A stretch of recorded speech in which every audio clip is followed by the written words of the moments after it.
Ciao, and welcome to What's Cooking Ari in week 29 of The Sweetest Kind of Death. These next couple of weeks I have pre recorded due to my medical procedure. Hopefully, we'll get the chance to talk to you live in a couple of weeks. The week of the 29th is the illusion of control without surrender. After my father died, Marcel's line wouldn't stop ringing in my head. The night that your father dies, your career will change. Grief makes clocks louder. The housing market felt wobbly. My own tendencies of working bell to bell, more, were the gasoline near an open flame. And Asal, steady as a granite, was carrying her family's breakup from just before our wedding. And I wanted to be with her, build with her, stop pretending that time would patiently wait for me to figure it all out.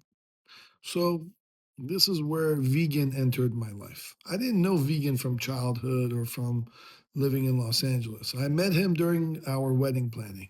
He was another immigrant of Iranian and Armenian descent. Hands were nicked by work, eyes were bright with pride. He ran events the way craftsmen build bridges measure, lift, secure, no speeches about hustle, just integrity, inventory, and sweat. I had no idea what the party rental world was even about. Chairs, tents, linens, permits, logistics. I thought party meant playlists and a decent kebab. He showed me how much invisible scaffoldings hold up joy. So when the community's grief spilled onto the airwaves and my phone lit up, one of the calls that I got when my father passed away was from Vegan. Why me? I asked him. And he responded, because in 17 years, he said, you were the only groom who had thanked my whole crew by name at your wedding night. Truth be told, I was like Oprah Winfrey with a mic. After a few of Ali's famous tequila shots, Asal nearly assassinated me on our wedding night. But gratitude stamped my name on Vegan's memory. He wanted to grow into Orange County, and he thought Asal had a rare eye for putting together events. And he wondered if we could build something together. And I heard my father again. Son, go after love. Maybe that didn't mean romance instead of work, but romance in the work.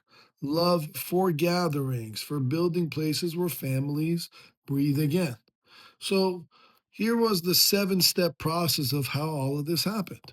Step one was for me to drive north. I got into the car to drive to LA daily to see Vegan's operation at the beginning, take a look at all the rows of chairs, the racks of linens, the forks wrapped tighter than military beds, trucks back to the loading bays like chess pieces. Every hallway smelled like soap and steel. And, you know, in this process, you also had to admit ignorance. I knew finance, insurance, real estate. I didn't know anything about an easy up or what the difference was between a frame tent and a canopy, a pipe and drape run from a stage plot, or even how many 72-inch round tables fit into a 20-foot box truck without turning it into a loud game of Jenga. But I also had to, in this process, surrender the suit. I stopped performing control and started practicing service. I traded the suit that I would wear for jeans, learned to stack Shivari chairs without scratching the gold, counted spoons, wrapped glassware, folded linens until my thumbs went numb. And then the next process was shadow the flow. I followed quotes to the pull sheets to the staging to the dispatching of the equipment, dispatch to the delivery, delivery to the setup to the strike down to the cleaning part, the sanitation, sanitation back to the inventory control, a whole ecology of celebration. And then finally, almost finally, but the fifth part of this process was for me to find the leverage that I did have. And if yellow pages and one page websites were the norm, then the internet could have been my showroom. So I sketched the first shopping cart style site that I'd ever seen for rentals with photos, quantities, add to order, delivery window times, notes for catering layouts. everything that I thought that would help solidify this madness of a process.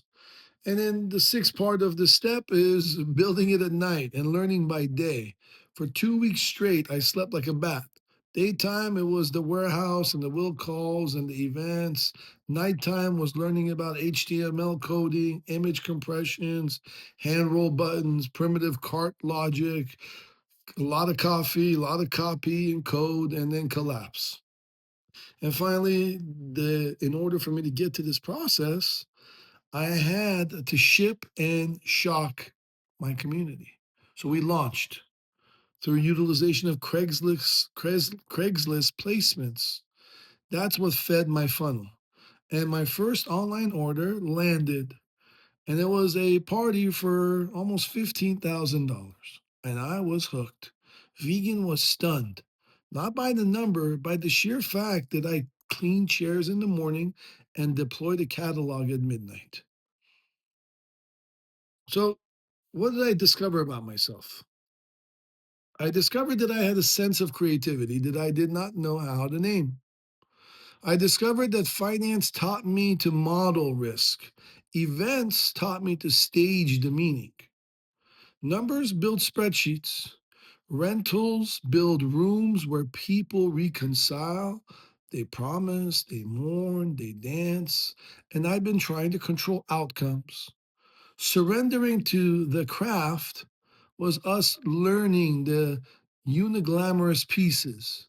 That gave me and Asal a new kind of control, competence. So, where's the reflection or the mirror in this story? Control is a seductive costume. You wear the title, the schedule, the plan, and you call it mastery. But mastery begins the moment that you surrender your posture and pick up the mop. The quickest route to authority is usually through apprenticeship. So, where are you right now performing control instead of practicing a service? Which arena have you dismissed because you don't do manual work? What if your next level is on the other side of humility? So, how do I look at love and the bank in this chapter? When I look at love through leadership, through stewardship, leadership is caring for the chairs and the clients who sit in them. When I look at love through opportunity, through creativity, turning dusty inventory into a living catalog and watching possibility multiply was creativity. When you look at love through a vision that unites, gratitude at a wedding became a business idea that could employ, uplift, and create further gatherings. And when you look at love through empowerment, which will lead to enrichment, empowerment is saying yes to an opportunity. Enrichment is sweating with the team until the yes becomes real. Now, in the bank of time and trust, surrender is a heavy deposit. Prestige flashes, service is what compounds. So here's our kill move for the next 48 hours. Let's pick one domain where we've been faking control. Let's spend a couple of hours doing the unglamorous foundational work with the people who do it daily. No delegations, no shortcuts, and no camera. Step three, let's write down what we've learned and that what we couldn't have learned from a meeting. And finally, like always, step four, we must log this as a deposit because humility accrues interest. And I leave you with this closing candle.